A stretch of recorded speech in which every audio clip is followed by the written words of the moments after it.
రామచంద్రపురం నియోజకవర్గం అభివృద్ధికి అహర్నిశలు కృషి చేస్తూ ప్రజాసేవకి అంకితమైన కార్మిక శాఖ మంత్రి వాసంశెట్టి సుభాష్ కు అభినందనలు. ఇట్లు తాడిమాచర రెడ్డి రామరెడ్డి, శిలపాక నీటి సంఘం అధ్యక్షుడు ఆక్వా రైతు గొల్లపాలెం.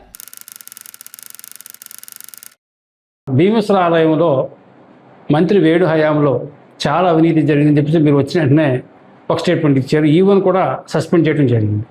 అదే సమయంలో ప్రజలు ఏమనుకున్నారంటే ఈ మాజీ మంత్రిని కూడా అరెస్ట్ చేస్తారు, నిజాలు బయట పెడతారు, సుభాష్ ఊరుకోడు అన్నారు. కానీ ఎందుకు వదిలేస్తారు సార్ ఇష్యూ? వదలలేదండి, అది విజిలెన్స్ వాళ్ళకి పెట్టాం. విజిలెన్స్ వాళ్ళు వాళ్ళ పని. ఆయన తెలివైనవాడు, ఈయన చేత అవినీతి చేయించాడు తప్ప మీకు తెలియదేముంది. ఇలాంటి అవినీతుల్లో అతను ప్రమేయం ఎక్కడ ఉంటుంది, ఎలా అరెస్ట్ చేస్తారు? ఈయన చేత అవినీతి చేయించాడు, రథం తయారు చేశాడు, సెపరేట్ బ్యాంక్ అకౌంట్ ఈయన ఎవరి చేత ఇప్పించాడు. అలాగే సీసీ కెమెరా వైర్లు కట్ చేయడం, ఇంటర్నెట్ వైర్స్, తర్వాత స్లిప్ మీద రాసి డబ్బులు పంపించడం, వీళ్ళు వేరేగా డబ్బులు తీసుకోవటం, ఇవన్నీ జరిగిన విజిలెన్స్ లో క్లియర్ గా తేలింది. అయ్యో సస్పెండ్ తో పాటు 2-3 సస్పెండ్ కూడా అయ్యారు employees. Gollapalem Kuyyeru road starting లోనే అప్పటి మంత్రి వేణు గారు వాళ్ళ అబ్బాయి కలిసి కాంట్రాక్ట్ దగ్గర ముడుపులు పట్టుకుపోయారని ప్రచారం సాగింది. మీరు వచ్చే సమయానికి రోడ్డు చాలా అధ్వానంగా ఉంది. స్టిల్ ఇప్పుడు కూడా అదే పరిస్థితిలో ఉంది. ఏదో నిన్న మొన్న డబ్బులు వచ్చే మొదలెడతారంటున్నారు. కానీ గతంలో జరిగిన అవినీతిని మీరు ఎందుకు తవ్వి తోడలేదు? సో ఆల్రెడీ ఇదే కాదు, సైట్లు ఫిల్లింగ్ లో కూడా వాళ్ళ అవినీతి పుష్కలంగా ఉంది. అందరికీ తెలుసు. సొంత పార్టీ వాళ్ళే బయటకు వచ్చి ఈయన ఒక్క విషయం అడుగుతాను, ఈయన ఇక్కడ మంత్రి వేణు గారిని ఎక్కడికో తీసుకుని వచ్చి ఇక్కడ పెట్టారు, ఎమ్మెల్యే ఇచ్చారు, మంత్రి ఇచ్చారు. మంత్రి ఇస్తే ఉన్న బలంగా రాజమండ్రి 23 సీట్లలో ఒక సీటు రాజమండ్రి నగ్గింది. బుచ్చి చౌదరి గారు నగ్గారు ఆ టైంలో 19లో. ఫస్ట్ ఓడిపోయిన సీటు భారీ మెజార్టీ. ఆ రోజు కూడా ఆయన మంచి మెజార్టీ వచ్చింది 19లో కూడా. అలాంటిది ఈయన ఇక్కడ తీసుకెళ్ళి రాజమండ్రి వెనకాల రాజమండ్రిలో ఏమిటి వాళ్ళ దాని ఆంతర్యం ఏంటి? ప్రయోగం చేశాడంటారా జగన్మోహన్ రెడ్డి గారు? ప్రయోగం చేయడం ఎలాగో ఓడిపోయి ఎక్కడ ఇట్లా ఓడిపోతాడో, ఓడిపోయి సీట్లు ఇద్దామనే కదా ఇస్తా అంటారా? ఆయన రిపోర్ట్ అలా ఉంది, ఆ ఇంటెలిజెన్స్ రిపోర్ట్ అలా ఉంది. పేరు నాని తీసుకోండి మామూలుగా. అవును, మర్చిపోయాను. పేరు నాని ఏంటి, తెలుగుదేశం పార్టీ కోవర్ట్ అని మీరు ఒక బాంబు పేల్చారు. ఆయన కోవర్టే. ఎలాగే ఏం మీ దగ్గర ఆధారం ఏముంది? మొన్న ఆ కేసులో వాళ్ళు మిస్సెస్ పేరు మీద చేసాడు కొన్ని వ్యాపారాలు, బియ్యం వ్యాపారాలు. రెడ్ హ్యాండెడ్ కింద దొరికారు. దొరికిన తర్వాత మహిళల మీద జాలి చూపించడానికి ప్రాధేయపడ్డాడు. ఈ ఆవిడని అడ్డెట్టుకుని చేసిన వ్యాపారాన్ని ఆవిడ మీద, ఒక మహిళ మీద గౌరవంతో పెద్ద మనసుతో నన్ను వదిలేశారని ఆయనే చెప్పుకున్నాడు. ఆయన అంత గొప్పవాళ్ళు లేడని ఆయనే చెప్పుకున్నాడు. తర్వాత విశ్వాసం వాళ్ళు ఉంటాయి కదా కొద్ది గొప్ప, అంతే అంటారా? అంతే.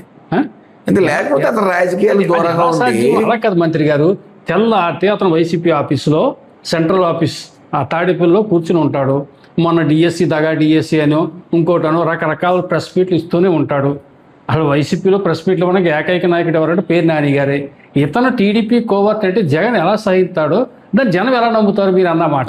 ఈ రాజకీయాల నుంచి ఎందుకు తప్పుకోవాలి, మళ్ళీ ఇప్పుడు విమర్శలు ఎందుకు చేయాలా? ఆయన ఏం ముసలోడు కాదు కదా, తిరిగి వయసు, ఇంకా ఓపుగా ఉంది అతనికి, అన్నీ ఉన్నాయి. ఎక్కడికే కదలకుండా ఇంట కొడుకుని పెట్టేసాడు ఆల్రెడీ.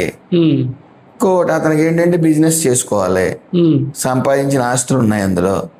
సో ఆసన్నం చేసుకునే ప్రయత్నంలో మొన్న ఆధారాలతో సైతం దొరికాడు.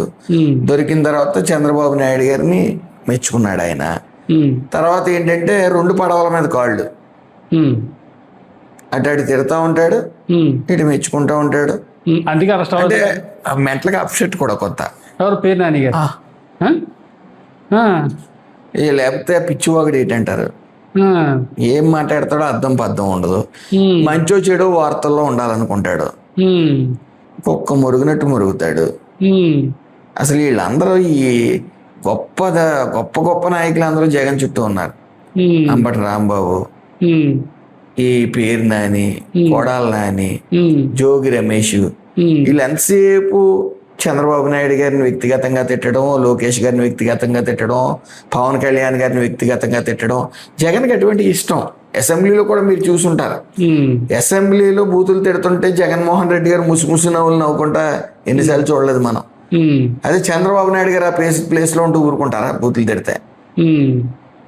మళ్ళీ కానీ ఇప్పుడు జరుగుతున్న అరెస్టులు పార్టీకి లాభం అంటారా నష్టం అంటారా? యూట్యూబ్ రావణ్ అనే అతన్ని అరెస్ట్ చేశారు. ఆ కేవీఆర్ ఎన్వీఆర్ ఎవరు తెలంగాణ రిపోర్టర్ తీసుకొచ్చి అరెస్ట్ చేశారు. ఇది రేపు పొద్దున్న ఈ ఇంపాక్ట్ చంద్రబాబు నాయుడు గారి మీద పడుతుందని మనం అనుకోవచ్చా? అంటే వీళ్ళు ఏమైనా మంచి వాళ్ళు తీసుకుని వచ్చి లోపడేస్తున్నారు ఏంటండి? దుష్టులు దుర్మార్గులు నోటుదోలు ఉన్న వాళ్ళని తీసుకుని వచ్చి లోపడేస్తున్నారు. తప్పే ఉంది. ఈరోజు ఇంకా కూడా వైఖరి మారలా, మీరు గమనించాలి. ఓడిపోయారు. ఎందుకు ఓడిపోయాం? 11 సీట్లకు వచ్చాము పరిమితం అయితే అసెంబ్లీని అపవిత్రం చేసేసారు. ఎప్పుడూ లేని విధంగా ఆరోగ్యకరమైన రాజకీయం ఉండాలి అక్కడ. మంచి సలహాలు ఇవ్వాలి. 40%, 38%, 39% ఓటింగ్ శాతం వచ్చింది అతనికి. కోటి సంతకాలను ప్రజల దగ్గరికి వెళ్ళి సంతకాలు ఎట్టించుకుంటాడు ఏంటి తెంగరత్నం? రావాలిగా అసెంబ్లీకి. ఎవరు ఓట్లు వేసారో వాళ్ళ తరపున ఏదో అన్యాయం జరిగిపోతుందని ఆయన ఏమంటాడంటే మంత్రి గారు 29లో మావిగన్కి నాకు సపోర్ట్ ఉంది, మావిగన్ ప్రధాన ఎజెండాగా నేను వెళ్ళిపోతాను అంటాడు. వెళ్ళాలని మేము కోరుకుంటున్నాం. అవునా? అతనికి ఎప్పుడు ఇతను గొప్పవాడు ఫ్యాక్షనిస్ట్ అవుతాడని చెప్పి వాళ్ళ తాతయ్య గారు గన్ అని నెట్టారు, వెనకాల గన్ తగిలించారు. అందుకని కోడికత్తులను వాడాడు, ఆయన గులకరాళ్ళను వాడాడు, గొడ్డలను వాడాడు వాళ్ళ బాబాయిని చంపడానికి. రపరప నరికేస్తే తప్పు ఏంటి అన్నాడు వచ్చి. అయ్యాడుగా గొప్పగా. వాళ్ళ తాతయ్య గారు కన్న కళ్ళని ఎక్కడ నిరాశపరచలేదు. ఆయన ఎక్కడున్నా సరే నా మనవడు మంచి స్థానంలో ఉన్నాడు, ఫ్యాక్షనిస్ట్ గా ఎదిగాడు, గన్లని వాటిని సమర్థవంతంగా వాడుతున్నాడని చెప్పి సంతోషిస్తూ ఉంటాడు ఆయన.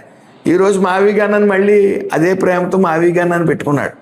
ఆయన భూములు లాక్కోవటం అలవాటు 22 ఏళ్ళలో పెట్టారు.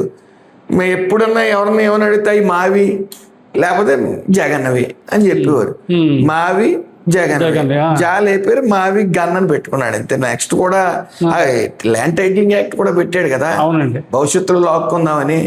ఇంకా అదే మావి జగన్వి భూములన్నీ. భవిష్యత్తులో కూడా అది డైవర్ట్ చేసి ఆ 33,000 ఎకరాల మీద కన్ను పడ్డదేమో. ఎందుకంటే మేము వచ్చిన తర్వాత ప్రతిదీ PPP మోడల్లో హాస్పిటల్స్ అన్ని కూల్చేస్తాం, లేకపోతే మేము వచ్చిన తర్వాత అది చేస్తాం, మేము వచ్చిన తర్వాత వినాశనం చేస్తాం, విధ్వంసం చేస్తాం అని చెప్తున్నారు తప్ప మేము గత 5 ఏళ్ళు అభివృద్ధి చేసాం, మళ్ళీ మేము వస్తే అభివృద్ధి చేస్తాం అన్న మాట ఎక్కడన్నా ఉందండి?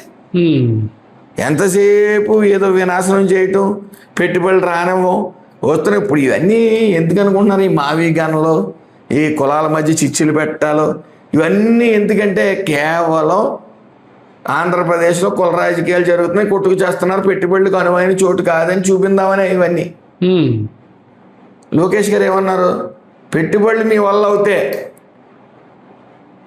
మీరు తీసుకురండి, క్రెడిట్ మీకేస్తాం అని చెప్తా ఉన్నారు. ఇన్సెంటివ్లు అన్నీ ఇంకా ఎక్కువ ఇస్తాం, కావాలంటే తీసుకురండి అన్నాం. రండి పోటీ పడండి. ఇదిగో మేము అధికారంలో లేకపోయినా 10 ఫ్యాక్టరీలు తెచ్చాం, 10 ఇండస్ట్రీలు తెచ్చామని చూపించండి, తప్పేమో. హలో, తెలుగు రాజ్యం ఛానల్ చూస్తున్నారా? సామాజిక రాజకీయ జీవన చిత్రణే తెలుగు రాజ్యం. అతిశయోక్తులు అసత్యాలు ఉండవు. రాజకీయ కోణం కాదు, ప్రజా కోణమే కొలబద్ద. తెలుగు రాజ్యం వీక్షణ మీ ఉత్తమ అభిరుచికి నిదర్శనం.